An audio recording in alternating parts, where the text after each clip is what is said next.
ఈరోజైతే నేను chia సీడ్స్కి and సబ్జా గింజలకి అయితే డిఫరెన్స్ ఏంటో చూద్దాం అనుకుంటున్నా. ఇవి వచ్చేసి చియా సీడ్స్ ఇవి చాలా హెల్త్కి మంచివి, బ్రెయిన్కి, హార్ట్కి అండ్ చిన్నపిల్లలకు కూడా పెట్టచ్చు. ఇందులో ఒమేగా 3 ఉంటుంది, మళ్ళీ ప్రోటీన్ ఉంటుంది, ఇంకా ఫైబర్ కూడా చాలా ఎక్కువగా ఉంటుంది. ఇది మలబద్ధకాన్ని తగ్గిస్తుంది, హార్మోన్ ఇంబ్యాలెన్స్ని తగ్గిస్తుంది, మళ్ళీ పీసీఓడి ప్రాబ్లమ్ని కూడా క్యూర్ చేస్తుంది అనమాట. ఇది మనం వెయిట్ లాస్కి కూడా చాలా యూజ్ అవుతుంది. ప్రతి ఒక్కరు తీసుకోవాల్సింది, చిన్నపిల్లల నుంచి పెద్దవాళ్ళకి కూడా ఇది యూజ్ అవుతుంది అనమాట. ఇందులో ఉన్నన్ని పోషక విలువలు దేంట్లో ఉండవు, మన ప్రకృతి ఇచ్చిన వరంగా అయితే మనం భావించాలి.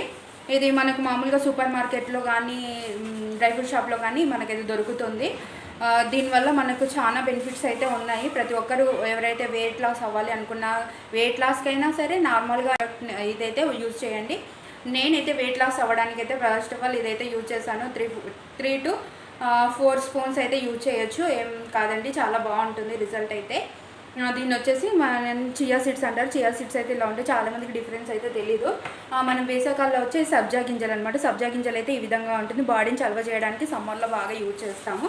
ఇది 1 స్పూన్ అయితే వేసుకోండి. చియా సీడ్స్ ఇదిగో నానబెట్టిన తర్వాత ఈ విధంగా అయితే ఉంటుంది. మనకి మామూలుగా ఆముదపు గింజలు ఉంటాయి కదా, ఆ టైప్లో ఉంటాయి, కానీ ఇవి చాలా చిన్నగా అయితే ఉంటాయి.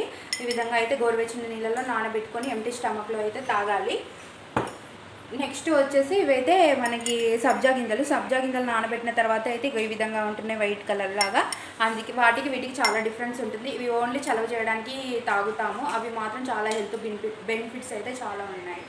ఒకవేళ మీకు ఈ వీడియో నచ్చినట్లయితే లైక్ అండ్ షేర్, సబ్స్క్రైబ్. మరికొన్ని వీడియోస్ కోసం నా ఛానల్ని సబ్స్క్రైబ్ చేసుకోవడం మాత్రం మర్చిపోండి.